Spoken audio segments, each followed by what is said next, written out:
Gênesis capítulo 38.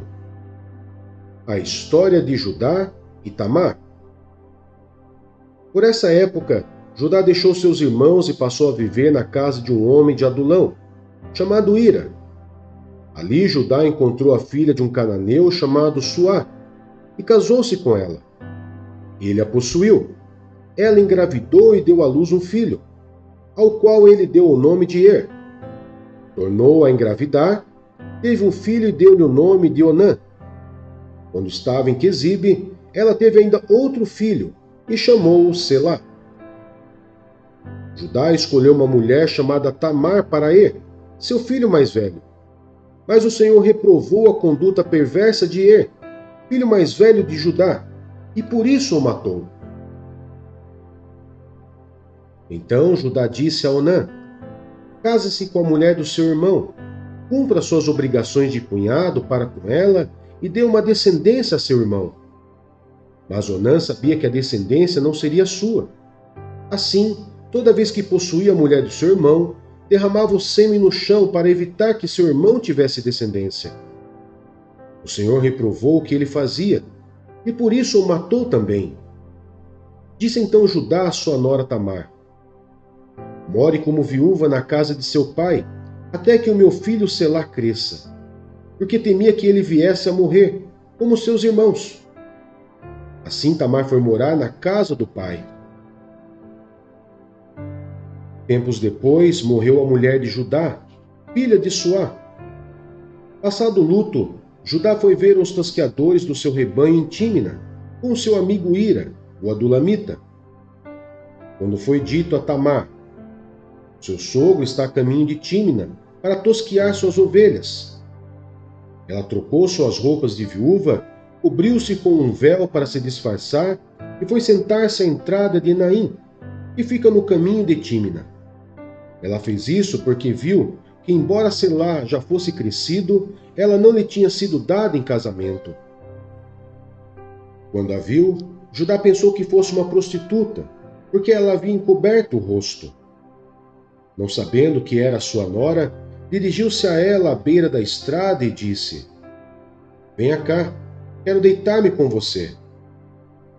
Ela lhe perguntou: o que você me dará para deitar-se comigo? Disse ele: eu lhe mandarei um cabritinho do meu rebanho. E ela perguntou: você me deixará alguma coisa como garantia até que o mande? Disse Judá: que garantia devo dar-lhe? Respondeu ela: o seu selo com cordão e o cajado que você tem na mão. Ele os entregou e a possuiu, e Tamar engravidou dele. Ela se foi, tirou o véu e tornou a vestir as roupas de viúva.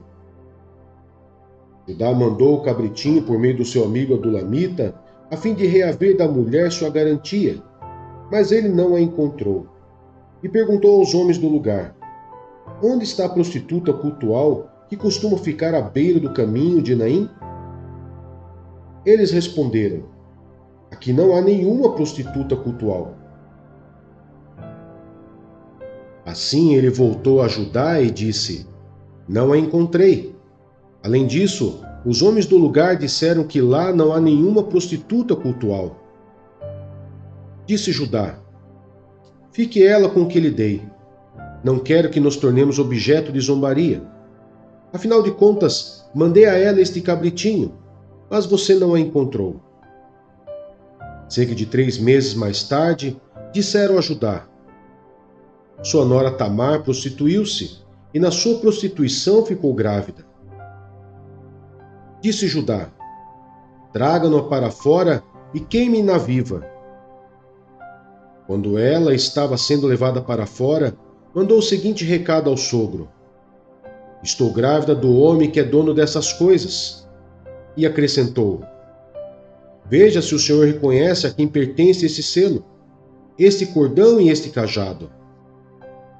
Judá os reconheceu e disse: ela é mais justa do que eu, pois eu devia tê-la entregue a meu filho Selá, e não voltou a ter relações com ela. Quando lhe chegou a época de dar à luz, havia gêmeos em seu ventre. Enquanto ela dava à luz, um deles pôs a mão para fora. Então a parteira pegou um fio vermelho e amarrou o pulso do menino, dizendo: Este saiu primeiro.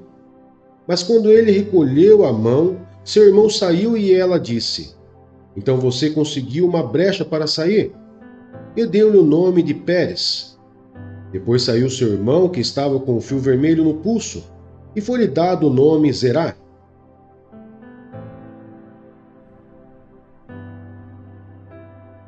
Marcos, capítulo 8. A segunda multiplicação dos pães. Naqueles dias, outra vez reuniu-se uma grande multidão. Visto que não tinha nada para comer, Jesus chamou seus discípulos e disse-lhes: Tenham compaixão desta multidão. Já faz 3 dias que eles estão comigo e nada têm para comer. Se eu os mandar para casa com fome, vão desfalecer no caminho, porque alguns deles vieram de longe. Seus discípulos responderam: Onde neste lugar deserto poderia alguém conseguir pão suficiente para alimentá-los? Quantos pães vocês têm? Perguntou Jesus. 7, responderam eles. Ele ordenou à multidão que se assentasse no chão. Depois de tomar os 7 pães e dar graças, partiu-os e os entregou aos seus discípulos, para os que servissem à multidão, e eles o fizeram. Tinham também alguns peixes pequenos. Ele deu graças igualmente por eles e disse aos seus discípulos que os distribuíssem. O povo comeu até se fartar, e ajuntaram 7 cestos cheios de pedaços que sobraram. Cerca de 4.000 homens estavam presentes, e tendo-os despedido, entrou no barco com seus discípulos e foi para a região de Damanuta. Os fariseus pedem um sinal. Os fariseus vieram e começaram a interrogar Jesus, para pô-lo à prova. Pediram-lhe um sinal do céu. Ele suspirou profundamente e disse: Por que esta geração pede um sinal milagroso? Eu lhes afirmo que nenhum sinal lhes será dado. Então se afastou deles, voltou para o barco e foi para o outro lado. O fermento dos fariseus e de Herodes. Os discípulos haviam se esquecido de levar pão, a não ser um pão que tinha consigo no barco. Advertiu-os Jesus: Estejam atentos e tenham cuidado com o fermento dos fariseus e com o fermento de Herodes. E eles discutiam entre si, dizendo: É porque não temos pão. Percebendo a discussão, Jesus lhes perguntou: Por que vocês estão discutindo sobre não terem pão? Ainda não compreendem nem percebem? O coração de vocês está endurecido? Vocês têm olhos, mas não veem? Têm ouvidos, mas não ouvem? Não se lembram? Quando eu parti os 5 pães para 5.000, quantos cestos cheios de pedaços vocês recolheram? 12, responderam eles. E quando eu parti os 7 pães para os 4.000, quantos cestos cheios de pedaços vocês recolheram? 7, responderam eles. Ele lhes disse: Vocês ainda não entendem? A cura de um cego em Betsaida. Eles foram para Betsaida, e algumas pessoas trouxeram um cego a Jesus, suplicando-lhe que tocasse nele. E tomou o cego pela mão e o levou para fora do povoado. Depois de cuspir nos olhos do homem e impor-lhe as mãos, Jesus perguntou: Você está vendo alguma coisa? Ele levantou os olhos e disse: Vejo pessoas, elas parecem árvores andando. Mais uma vez, Jesus colocou as mãos sobre os olhos do homem. Então seus olhos foram abertos, e sua vista lhe foi restaurada, e ele via tudo claramente. Jesus mandou-o para casa, dizendo: Não entre no povoado. A confissão de Pedro. Jesus e os seus discípulos dirigiram-se para os povoados nas proximidades de Cesareia de Filipe. No caminho, ele lhe perguntou: Quem o povo diz que eu sou? Eles responderam: alguns dizem que és João Batista, outros Elias, e ainda outros um dos profetas. E vocês? Perguntou ele. Quem vocês dizem que eu sou? Pedro respondeu: tu és o Cristo. Jesus os advertiu que não falassem a ninguém a seu respeito. Jesus prediz sua morte e ressurreição. Então ele começou a ensinar-lhes que era necessário que o Filho do Homem sofresse muitas coisas e fosse rejeitado pelos líderes religiosos, pelo chefe dos sacerdotes e pelos mestres da lei, fosse morto e 3 dias depois ressuscitasse. Ele falou claramente a esse respeito. Então Pedro, chamando-o à parte, começou a repreendê-lo. Jesus, porém, voltou-se, olhou para os seus discípulos e repreendeu Pedro, dizendo: para trás de mim, Satanás. Você não pensa nas coisas de Deus, mas nas dos homens. Então ele chamou a multidão e os discípulos e disse: se alguém quiser acompanhar-me, negue-se a si mesmo, tome a sua cruz e siga-me. Pois quem quiser salvar a sua vida, a perderá. Mas quem perder a sua vida por minha causa e pelo Evangelho, a salvará. Pois que adianta o homem ganhar o mundo inteiro e perder a sua alma? Ou o que o homem poderia dar em troca de sua alma? Se alguém se envergonhar de mim e das minhas palavras nesta geração adúltera e pecadora, o Filho do Homem se envergonhará dele quando vier na glória de seu Pai, com os santos anjos.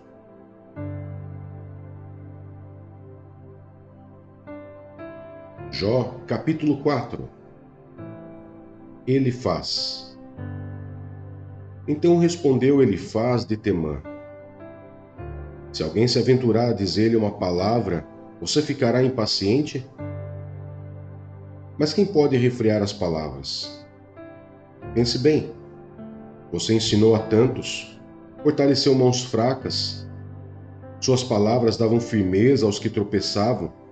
Você fortaleceu joelhos vacilantes. Mas agora que se vê em dificuldade, você desanima. Quando você é atingido, fica prostrado. Sua vida piedosa não lhe inspira confiança? E o seu procedimento irrepreensível não lhe dá esperança? Reflita agora. Qual foi o inocente que chegou a perecer? Onde os íntegros sofrem destruição? Pelo que tenho observado, quem cultiva o mal e semeia a maldade, isso também colherá. Pelo sopro de Deus são destruídos, pelo vento de sua ira eles perecem. Os leões podem rugir e rosnar, mas até os dentes dos leões fortes se quebram. O leão morre por falta de presa, e os filhotes da leoa se dispersam. Disseram-me uma palavra em segredo, da qual os meus ouvidos captaram um murmúrio. Em meio a sonhos perturbadores da noite, quando cai sono profundo sobre os homens, temor e tremor se apoderaram de mim e fizeram estremecer os meus ossos. Um espírito roçou meu rosto e os pelos do meu corpo se arrepiaram. Ele parou, mas não pude identificá-lo. Um vulto se pôs diante dos meus olhos e ouvi uma voz suave que dizia: poderá algum mortal ser mais justo que Deus? Poderá algum homem ser mais puro que o seu Criador? Se Deus não confia em seus servos, se vê erros em seus anjos e os acusa, quanto mais nos que moram em casas de barro, cujos alicerces estão no pó. São mais facilmente esmagados que uma traça. Entre o alvorecer e o crepúsculo são despedaçados, perecem para sempre, sem ao menos serem notados. Não é certo que as cordas de suas tendas são arrancadas e elas morrem sem sabedoria?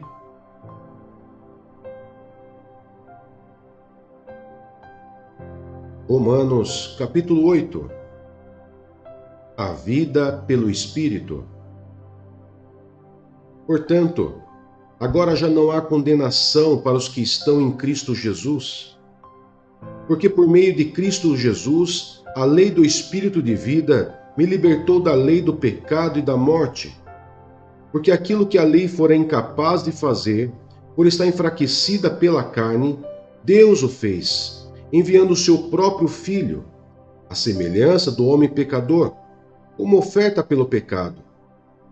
E assim condenou o pecado na carne, a fim de que as justas exigências da lei fossem plenamente satisfeitas em nós, que não vivemos segundo a carne, mas segundo o Espírito. Quem vive segundo a carne tem a mente voltada para o que a carne deseja, mas quem vive de acordo com o Espírito tem a mente voltada para o que o Espírito deseja. A mentalidade da carne é morte, mas a mentalidade do Espírito é vida e paz. A mentalidade da carne é inimiga de Deus, porque não se submete à lei de Deus, nem pode fazê-lo. Quem é dominado pela carne não pode agradar a Deus. Entretanto, vocês não estão sob o domínio da carne, mas do Espírito, se de fato o Espírito de Deus habita em vocês. E se alguém não tem o Espírito de Cristo, não pertence a Cristo. Mas se Cristo está em vocês, o corpo está morto por causa do pecado, mas o Espírito está vivo por causa da justiça. E se o Espírito daquele que ressuscitou Jesus dentre os mortos habita em vocês, aquele que ressuscitou a Cristo dentre os mortos também dará vida a seus corpos mortais, por meio do seu Espírito, que habita em vocês. Portanto, irmãos, estamos em dívida, não para com a carne, para vivermos sujeitos a ela. Pois se vocês viverem de acordo com a carne, morrerão. Mas se pelo Espírito fizerem morrer os atos do corpo, viverão. Porque todos os que são guiados pelo Espírito de Deus são filhos de Deus. Pois vocês não receberam o Espírito que os escravize, para novamente temerem, mas receberam o Espírito que os torna filhos por adoção, por meio do qual clamamos, Abba, Pai. O próprio Espírito testemunha ao nosso espírito que somos filhos de Deus. Se somos filhos, então somos herdeiros, herdeiros de Deus e co-herdeiros com Cristo. Se de fato participamos dos seus sofrimentos, para que também participemos da sua glória. A glória futura. Considero que os nossos sofrimentos atuais não podem ser comparados com a glória que em nós será revelada. A natureza criada aguarda com grande expectativa que os filhos de Deus sejam revelados, pois ela foi submetida à inutilidade, não pela sua própria escolha, mas por causa da vontade daquele que a sujeitou, na esperança de que a própria natureza criada será libertada da escravidão, da decadência em que se encontra, recebendo a gloriosa liberdade dos filhos de Deus. Sabemos que toda a natureza criada geme até agora, como em dores de parto. E não só isso, mas nós mesmos, que temos os primeiros frutos do Espírito, gememos interiormente, esperando ansiosamente nossa adoção como filhos, a redenção do nosso corpo. Pois nessa esperança fomos salvos. Mas esperança que se vê não é esperança. Quem espera por aquilo que está vendo? Mas se esperamos o que ainda não vemos, aguardamo-lo pacientemente. Da mesma forma, o Espírito nos ajuda em nossa fraqueza, pois não sabemos como orar, mas o próprio Espírito intercede por nós com gemidos inexprimíveis. E aquele que sonda os corações conhece a intenção do Espírito, porque o Espírito intercede pelos santos de acordo com a vontade de Deus. Mais que vencedores. Sabemos que Deus age em todas as coisas para o bem daqueles que o amam, dos que foram chamados de acordo com o seu propósito. Pois aqueles que de antemão conheceu, também os predestinou para serem conformes à imagem de seu Filho, a fim de que ele seja o primogênito entre muitos irmãos. E aos que predestinou, também chamou. Aos que chamou, também justificou. Aos que justificou, também glorificou. Que diremos, pois, diante dessas coisas? Se Deus é por nós, quem será contra nós? Aquele que não poupou seu próprio filho, mas o entregou por todos nós, como não nos dará juntamente com ele, e de graça, todas as coisas? Quem fará alguma acusação contra os escolhidos de Deus? É Deus quem os justifica. Quem os condenará? Foi Cristo Jesus que morreu, e mais, que ressuscitou e está à direita de Deus, e também intercede por nós. Quem nos separará do amor de Cristo? Será tribulação, ou angústia, ou perseguição, ou fome, ou nudez, ou perigo, ou espada? Como está escrito: por amor de ti enfrentamos a morte todos os dias. Somos considerados como ovelhas destinadas ao matadouro. Mas em todas estas coisas somos mais que vencedores, por meio daquele que nos amou. Pois estou convencido de que nem morte nem vida, nem anjos nem demônios, nem o presente nem o futuro, nem quaisquer poderes, nem altura nem profundidade, nem qualquer outra coisa na criação será capaz de nos separar do amor de Deus que está em Cristo Jesus, nosso Senhor.